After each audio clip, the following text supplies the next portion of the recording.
Hello student, आपका स्वागत है स्प्लिट स्टडी चैनल पे।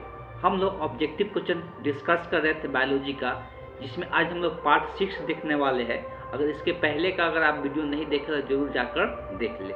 चलिए चलते हैं, हम लोग देख लेते 2024 का ऑब्जेक्टिव क्वेश्चन डिस्कस कर रहे थे, जिसमें कितना नंबर तक हम लोग कर चुके थे। तो पिछले क्लास में हम लोग क्वेश्चन नंबर 45 तक कर चुके थे। आज उसके बाद हम लोग 46 करेंगे।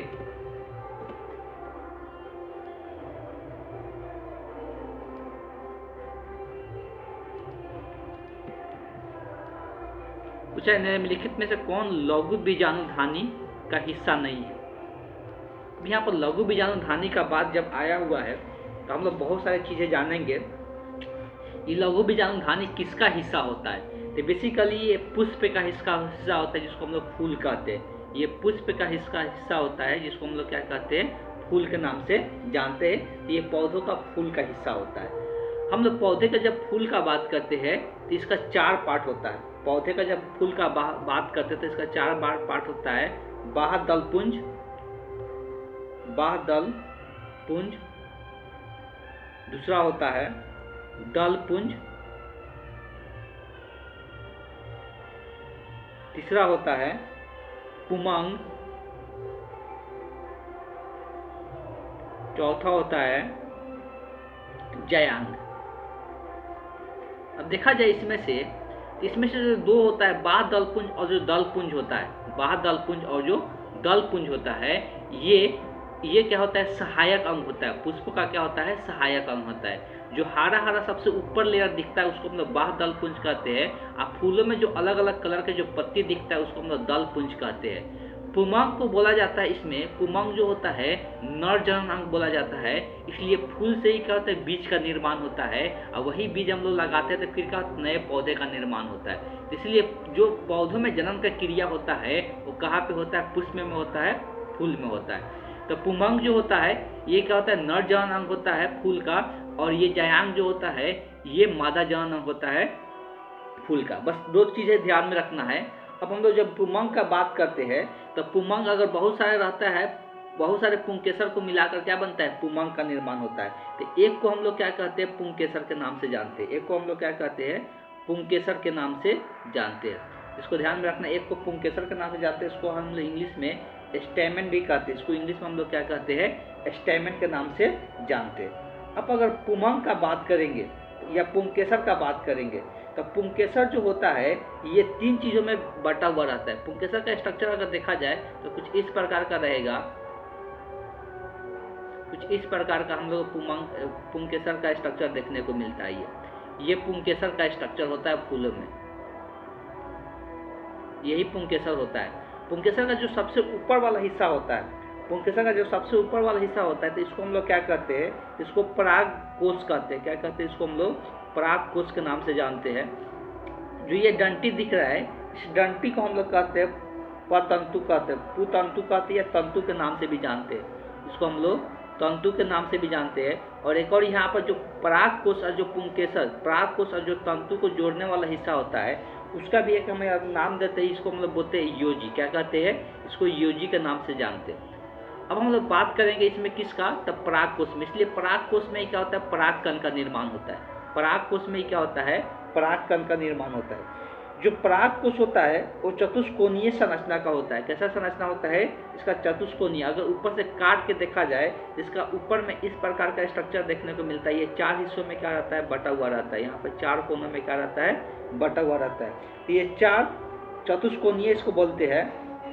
ये जो 4 हिस्सों में बटा रहता है तो ये प्रत्येक वाला जो हिस्सा होता है, प्रत्येक वाला जो हिस्सा होता है ये विकसित होके क्या बनता है, तो लघु बीजाणुधानी बनाता है। क्या बनाता है, लघु बीजाणुधानी का निर्माण करता है। लघु बीजाणुधानी का निर्माण करता है। ये 4 हिस्सा में जो पराग को उसका ऊपर वाला ये कट करके देखते हैं, ऐसे ये 4 हिस्सा में बटा रहता है। जो प्रत्येक हिस्सा को हम लोग क्या कहते हैं क्या कहते हैं, तो लघु बीजाणुधानी कहते हैं। लघु बीजाणुधानी संरचना का बात करेंगे तो इसके ऊपर 4 लेयर देखने को मिलता है। इसी से रिलेटेड यहाँ पर क्वेश्चन पूछा गया है, लघु बीजाणुधानी, अगर लघु बीजाणुधानी की संरचना का बात करें, स्ट्रक्चर का बात करें, तो इसलिए इसका ऊपर जो लेयर होता है वो 4 लेयर पाया जाता है। इसके ऊपर जो लेयर होता है वो 4 लेयर पाया जाता है। पहला जो होता है उसको हम लोग बाह्य त्वचा कहते हैं। पहला वाला क्या कहते हैं? बाह्य त्वचा के नाम से जानते हैं। दूसरा वाला जो होता है वो होता है मध्य त्वचा, या दूसरा वाला को हम लोग लिखते हैं, दूसरा वाला ये नहीं होता, दूसरा वाला होता है अंत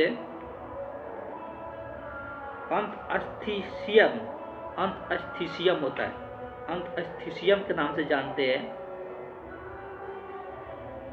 तीसरा जो होता है मध्य परत होता है, मध्य परत होता है। चौथा जो होता है टैपिकम होता है, चौथा जो होता है टैपिकम होता है। तो अब यहाँ पर पूछा हुआ है कि इसमें कौन सा हिस्सा नहीं है लघु बीजाणु धानी का, तो देख सकते हैं कि बाह्य त्वचा ऑप्शन में है, ये भी हिस्सा है, टैपिकम भी है, अंत अस्थिसियम भी है। कौन इसमें से नहीं है?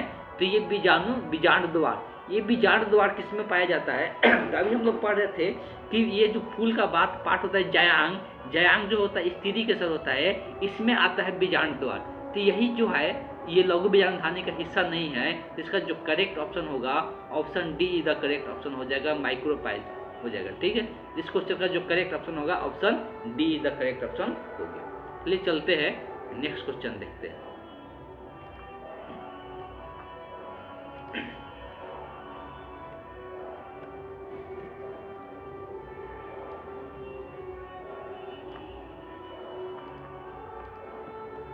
चलिए दोनों लैंग्वेज में ले लेते हैं क्वेश्चन।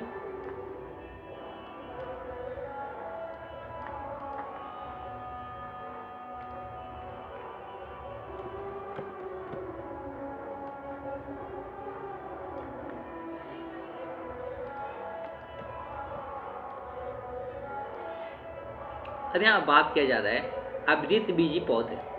सबसे अगर बात पहले करते तो सबको पता ये होना चाहिए कि आवृतबीजी पौधा किसको कहते हैं। तो वैसा पौधा जिसके बीजों के ऊपर फल लगा हुआ रहता है, जिसके बीजों के ऊपर फल लगा हुआ रहता है, उसको हम आवृतबीजी पौधा के नाम से जानते हैं। ठीक है, अब ये आवृतबीजी पौधा में पूछ रहा है किस कोशिका के विभाजन के पश्चात 2 नर कोशिका का निर्माण होता है। अब अभी हम लोग बात करें थे नर कोशिका का निर्माण किससे होगा? ऑब्वियस है कि परागकोश से ही होगा। अब परागकोश में किसका निर्माण होता है? तो परागकण का निर्माण होता है। ये सभी को पता होना चाहिए कि परागकोश में किसका निर्माण होता है? परागकण का निर्माण होता है। और परागकण परागकोश से निकल के कहाँ पे जाता है? तो स्त्री केसर, जिसको हम लोग जयांग कहते हैं, स्त्री केसर के वर्तिकाक पे पहुँचता है, स्त्री केसर के वर्तिकाक पे पहुँचता है। अगर फूल का स्ट्रक्चर अगर ध्यान में होगा सभी को, तो फूल का ये बीच वाला को हम लोग जयांग के नाम से जानते हैं। और इसी के चारों तरफ क्या होता है? ये हम लोग पुंकेसर होता है, जो नर जनन अंग होता है, ये पुंकेसर वाला हिस्सा होता है, ये नर जनन अंग होता है। और उसके ऊपर यहाँ पर क्या होता है? फूल का लेयर रहता है अलग अलग कलर का। उसके बाद यहाँ पत्ती यहाँ पर नीचे में रहता है। इस तरह से फूल का स्ट्रक्चर होता है। और इसी को हम लोग क्या कहते हैं? परागकोश कहते हैं। अभी थोड़ा देर पहले ही देखे, इसी परागकोश में परागकण का निर्माण होता है। और यही परागकण निकल के इसके वर्तिकाक, इसको हम लोग ऊपर वाला हिस्सा को वर्तिकाक कहते हैं। ये पूरा जयांग है, इसके ऊपर वाला हिस्सा को वर्तिकाक कहते हैं। इसी वर्तिकाक तक पहुँचता है, आप पहुँच के इसके अंदर जाता है, एक नली का निर्माण करता है। और यही यहाँ पर परागकण पहुँच के अपने आप को क्या करता है? सूत्री विभाजन करता है। अपने आप को क्या करता है? सूत्री विभाजन उसको कहते हैं जिसमें कोशिकाओं की संख्या में कोई परिवर्तन नहीं होता है, तो उसको हम लोग सूत्री विभाजन के नाम से जानते हैं। जब कोशिकाओं की संख्या में कोई विभाजन नहीं होता तो हम क्या कहते हैं? सूत्री विभाजन। ये सूत्री विभाजन करके क्या करता है? 2 टाइप का कोशिका का निर्माण करता है। ये 2 टाइप का कोशिका का निर्माण करता है। एक करता है कायिक कोशिका, एक करता है कायिक कोशिका जो साइज में क्या होता है? बड़ा होता है। एक करता है कायिक कोशिका, और दूसरा जो निर्माण करता है वो करता है जनन कोशिका। दूसरा जो निर्माण करता है वो क्या करता है? जनन कोशिका का निर्माण करता है। तो यही परागकण क्या होता है? विभाजित होकर सूत्री विभाजन करके अपने केंद्र को विभाजित करता है, 2 कोशिकाओं में कन्वर्ट हो जाता है, कायिक कोशिका और जनन कोशिका में बदल जाता है। अब अगर बात करते हैं तो ये जो जनन कोशिका, कायिक कोशिका इतना ही पर रुक जाता है, इसका प्रोसेस और आगे नहीं चलता है। लेकिन जो जनन कोशिका होता है जो जनन कोशिका होता है यही क्या करता है, दो नर युग्मक का निर्माण करता है, दो नर युग्मक का निर्माण करता है। तो ये जनन कोशिका होता है यही दो नर युग्मक का निर्माण करता है। तो इस तरह से इस क्वेश्चन का जो आंसर हो जाएगा option be the correct option हो जाएगा। ठीक है, तो इस क्वेश्चन का आंसर क्या हो जाएगा, option be the correct option हो जाएगा। लघु बीजाणु मातृ कोशिका, लघु बीजाणु ये सब लघु बीजाणु के अंदर होता है। ठीक है, चलिए चलते हैं हम लोग नेक्स्ट क्वेश्चन देखते हैं।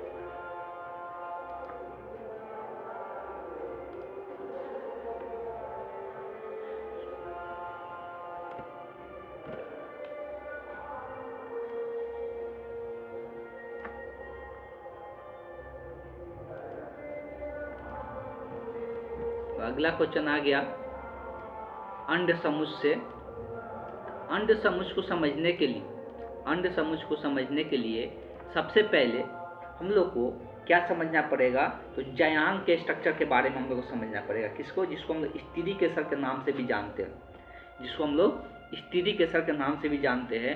तो हम लोग को जयांग का स्ट्रक्चर समझना पड़ेगा, जो मादा जनन हम लोग बोलते हैं, अभी हम फूल में दिखा ही रहे थे। तो जयांग का स्ट्रक्चर का बात करते हैं। सबसे पहले जयांग बोले या सिंगल एक रहता है तो उसको हम लोग स्त्री केसर के भी नाम से जानते हैं। जयांग को इंग्लिश में गाइनियोसियम कहते हैं। ठीक है, जिसको हम लोग स्त्री केसर भी बोलते हैं, स्त्री केसर, जिसको इंग्लिश में हम लोग क्या कहते हैं, पिस्टिल के नाम से जानते हैं। अब अगर स्त्री केसर का स्ट्रक्चर का बात करें, सबसे पहले इसका स्ट्रक्चर ही बना देता है, अभी थोड़ा देर पहले ही बनाए थे। इस प्रकार का इसका स्ट्रक्चर देखने को मिलता है। ये 3 हिस्सों में बटा हुआ रहता है। ये 3 हिस्सों में क्या रहता है, ये सबसे जो नीचे वाला हिस्सा दिख रहे हैं ना, सबसे नीचे वाला हिस्सा को हम लोग अंडाशय के नाम से जानते हैं। क्या बुलाते हैं इसको, अंडाशय कहते हैं। इसको हम लोग अंडाशय के नाम से जानते हैं। जो ये मध्य वाला हिस्सा होता है इसको हम लोग क्या कहते हैं, तो मध्य वाला हिस्सा को हम लोग वर्तिका कहते हैं। इसको हम लोग क्या कहते हैं, वर्तिका के नाम से जानते हैं। जो ये ऊपर वाला हिस्सा होता है इसको हम लोग किस नाम से जानते हैं, तो इसको हम लोग वर्तिकाग के नाम से जानते हैं। इसको हम लोग वर्तिकाग के नाम से जानते हैं। अब यही स्त्री केसर का स्ट्रक्चर हो गया, जयांग का स्ट्रक्चर हो गया। तो ये इसको वर्तिकाग ऊपर वाला को बोलते हैं। थोड़ा देर पहले बता रहे थे कि यहीं पर परागकण आता है और इससे अंदर जाता है। अब ये जो अंडाशय होता है, बेसिकली जो अंडाशय होता है, इसी अंडाशय के अंदर क्या होता है, इसी अंडाशय के अंदर बीजांड पाया जाता है। क्या होता है, इसी अंडाशय के अंदर एक स्ट्रक्चर होता है जिसको हम लोग क्या कहते हैं, तो इस अंडाशय के अंदर जो होता है बीजांड होता है। इसी बीजांड के अंदर अंडक होता है। इसी बीजांड के अंदर क्या होता है, अंडक पाया जाता है। इसी बीजांड के अंदर क्या होता है, अंडक पाया जाता है। अब देखा जाए तो अगर बीजांड का थोड़ा सा नॉर्मल स्ट्रक्चर देखा जाए, ये जो बीजांड है अंदर में, इसका थोड़ा सा नॉर्मल स्ट्रक्चर देखा जाए तो कुछ इस प्रकार का देखने को मिलता है। इस प्रकार का थोड़ा सा बीजांड का स्ट्रक्चर हम लोग को देखने को मिलता है। अब ये बीजांड का मुख्य 2 चीज़ें ध्यान में सभी को रखना है। बीजांड का ये मुख्य 2 चीज़ें ध्यान में रखना है। जो यहाँ स्ट्रक्चर जो दिख रहा है, यहाँ पे इस वाले हिस्सा को, इस वाले पॉइंट को कुछ नाम देते हैं। इस वाले हिस्सा को हम लोग बीजांड द्वार के नाम से जानते हैं। इसको हम लोग क्या कहते हैं, ये पूरा किसका स्ट्रक्चर हो गया, ये बीजांड का स्ट्रक्चर हो गया। बीजांड इस प्रकार का दिखता है। ये जो ऊपर वाला यहाँ का हिस्सा होता है इसको हम लोग बीजांड द्वार के नाम से जानते हैं। बीजांड द्वार कहते हैं। यहाँ पर जो ऊपर वाला यहाँ पे हिस्सा होता है, इसको ऊपर वाला को हम लोग क्या कहते हैं, इसको हम लोग चैलेंजर छोड़ कहते हैं। इसको हम लोग क्या कहते हैं, चैलेंजर छोड़ के नाम से जानते थे। ये 2 नाम जानना जरूरी था। अब होता क्या है, जो चैलेंजर छोड़ होता है, अब कोशिका का जब डिवीजन होता है ना, कोशिका का जो डिवीजन होता है, तो ऊपर में 3 कोशिका, नीचे में 3 कोशिका, बीच में 2 केंद्रक होता है। जब ये कोशिका इसमें डिवीजन होता है, अंडक के अंदर इसमें कोशिका का जब डिवीजन होता है, तो ऊपर में यहाँ पे 3 कोशिका नजर आएगा और नीचे में भी यहाँ पे 3 कोशिका नजर आएगा और बीच में यहाँ पे 2 रहेगा।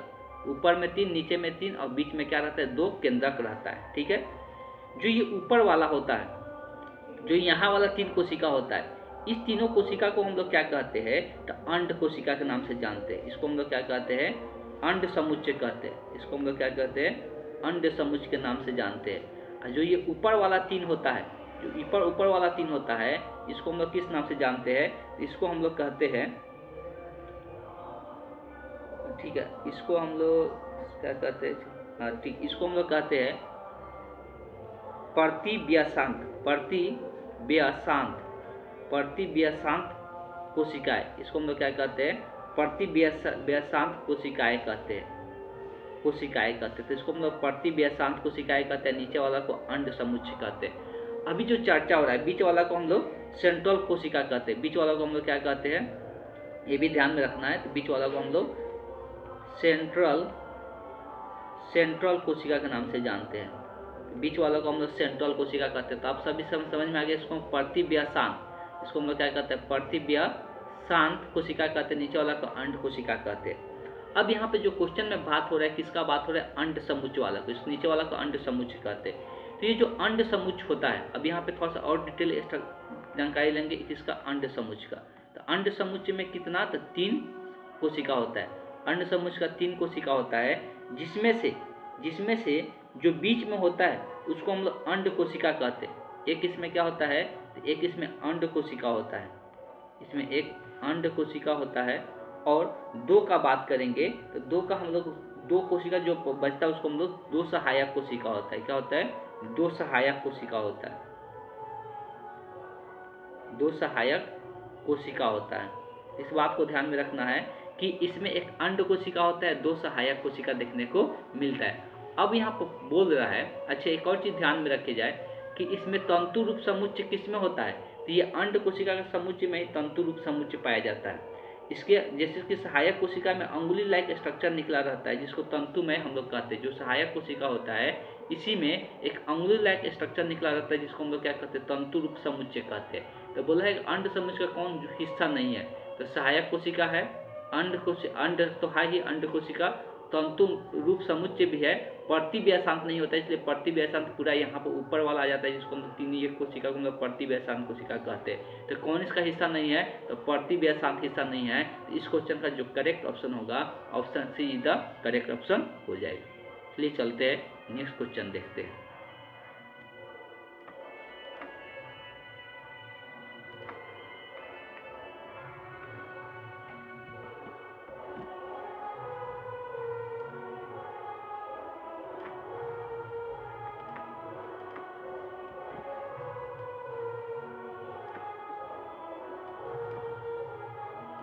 यहाँ पर घास के बीच में जो प्रसल के, या इसको इंग्लिश में हम लोग क्या कहते हैं? स्कूटलम कहते हैं, को क्या कहा जाता है? तो उसको ध्यान में रखना है। बस सिंपल इसको हम बीज पत्रे के नाम से हम लोग जानते हैं। इसको हम लोग क्या कहते हैं? तो बीज पत्रे के नाम से जानते हैं। घास के बीज में ऐसा गोल गोल लाइक स्ट्रक्चर यहाँ पर ऐसा निकला रहता है, उसी को बोला जा रहा है प्रसल के बारे में। उसको हम लोग बीज पत्रे के नाम से जानते हैं। चलिए चलते हैं, नेक्स्ट क्वेश्चन देखते हैं।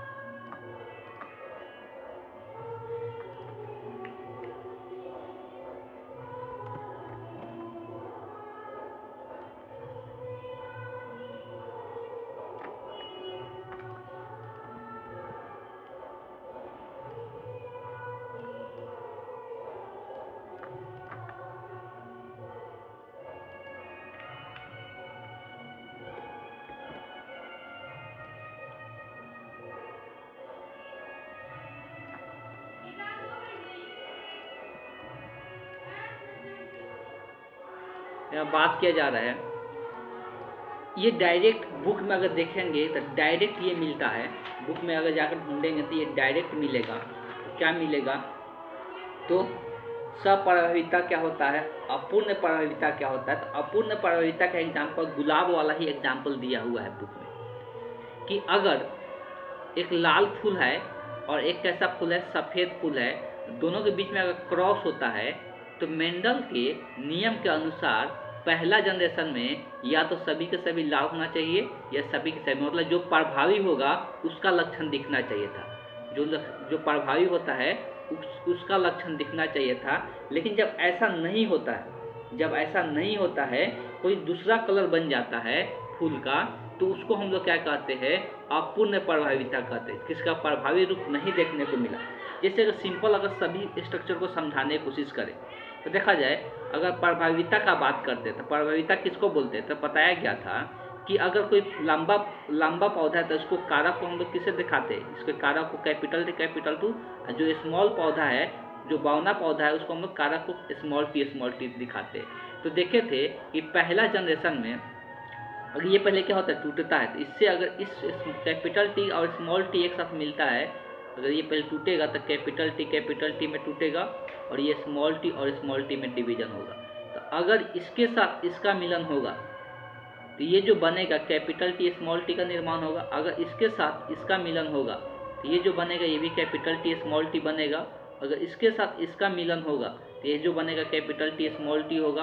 अगर इसके साथ इसका मिलन होगा तो स्मॉल टी होगा। तो पहला जनरेशन में क्या देखने को मिल रहा था कि 3 जो हो रहा था, कुछ गलती रख दे, इसका मिलन नहीं होता, अपने में अपने से मिलन नहीं होता, तो कौन छूट रहा था, इसके साथ इसका, इसके साथ इसका, इसके साथ इसका छूट रहा था, तो ये भी कैपिटल टी स्मॉल टी होगा। तो सब देखा गया कि लक्षण तो ये कारक तो ये आया, लेकिन सब के सब क्या हो रहा था, लंबा हो रहा था, सबके सब क्या हो रहा था, लंबा हो रहा था। तो मेंडल ने प्रभाविता का नियम दिए कि इसमें ये जो कैपिटल टी दिख रहा है ये प्रभावी है, ये अपना लक्षण दिखाता है, इसका स्मॉल टी वाला का लक्षण क्या करता है, छिपा देता है।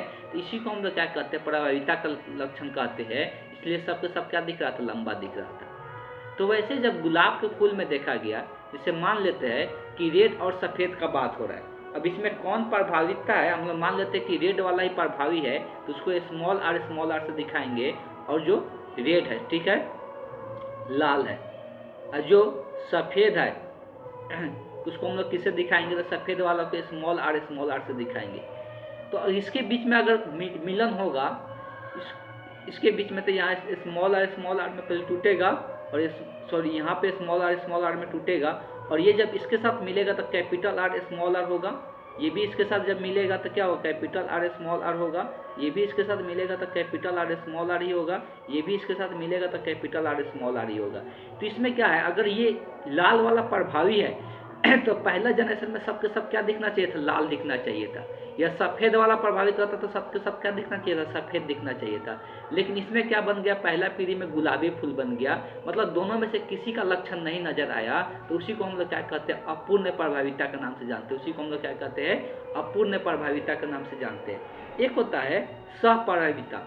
सहप्रभाविता का मतलब क्या होता है कि पहला जनरेशन में ऐसा होता है कि दोनों का रंग आ जाए, लाल भी हो जाए सफ़ेद भी हो जाए, दोनों कलर अगर उसमें आ जाते हैं। जैसे कि एक गाय के एग्जाम्पल दिया गया था, इसका एग्जाम्पल एक भैंस के लिए दिया गया था, जिसमें दोनों का लक्षण देखने को मिल रहा था। तो उसको हम लोग क्या कहते हैं, सहप्रभाविता के नाम से जानते हैं। लेकिन यहाँ पर हो रहा है कि दोनों में से किसी का लक्षण नहीं आ रहा है, तो उसको हम लोग किस नाम से जानते हैं, अपूर्ण प्रभाविता। तो इस क्वेश्चन का जो करेक्ट ऑप्शन होगा, ऑप्शन सी द करेक्ट हो जाएगी। ले चलते हैं, नेक्स्ट क्वेश्चन देखते हैं।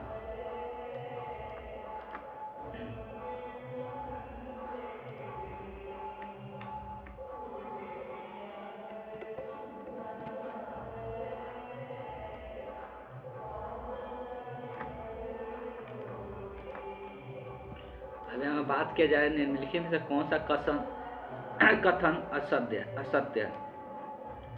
तो कौन सा कथन असत्य है बताना है। तो सबसे पहले यहाँ पर हम बात कर रहे हैं किसका, लक्षणों का निर्धारण कारक होता है। लक्षण कौन डिसाइड करता है, जो कारक होता है। जैसे कैपिटल टी एक कारक है, स्मॉल टी एक कारक है। तो यही लक्षण डिसाइड करता है कि इसका लक्षण क्या है, ठीक है, कारक ही डिसाइड करता है। तो ये तो असत्य है। कारक विविक्त होता है, मतलब कारक क्या होता है, अलग अलग होता है। जब इसका निषेचन घटना होता है तो उस टाइम ये क्या हो जाता है, अलग अलग हो जाता है। तो ये विभक्त होता है, तो ये भी सही है। मटर में कारक जोड़े में होते हैं, तो अभी से इसमें जोड़े में ही कारक को दिखाते हैं, सब जोड़ा में होता है, तो ये भी सही है। एलील का आपस में सम्मिश्रण होता है। एलील किसको बोलते हैं, ये एक सिंगल जो लेते हैं जो सिंगल लेते हैं उसको हम एलील कहते हैं। तो एलील जब कभी भी एक कैपिटल टी स्मॉल टी आता है तो दोनों का मिश्रण देखने को मिलता है, नहीं, किसी एक प्रभावी वाला का लक्षण देखने को मिलता है, दोनों का मिश्रण देखने को नहीं मिलता है। इसलिए ये वाला जो कथन है वो क्या है, असत्य है। तो ऑप्शन डी इधर क्या हो जाएगा, असत्य ऑप्शन हो जाएगा। चलिए चलते हैं, नेक्स्ट क्वेश्चन देखते हैं।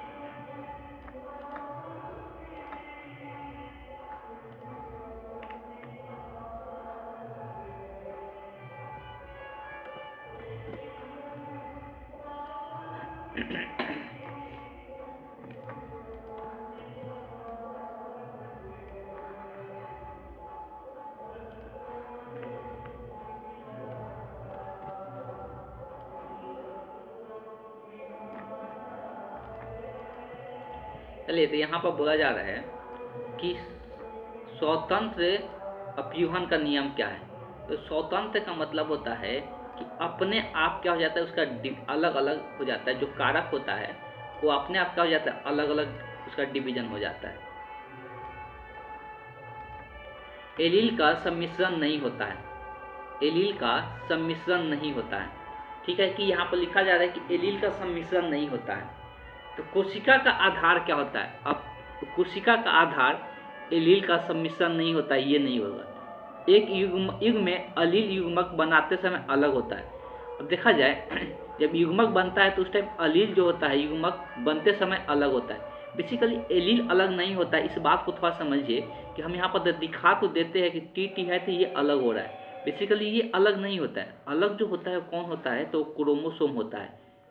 कोशिका विभाजन जो गुण जब युग्मक बनता है तो उसमें कौन विभाजन होता है, तो गुणसूत्र का होता है। ये जो गुणसूत्र होता है, यही गुणसूत्र 46 है, तो मान लो इंसानों में 46 है तो ये 23 में बढ़ता है, तो ये गुणसूत्र का डिवीजन होता है।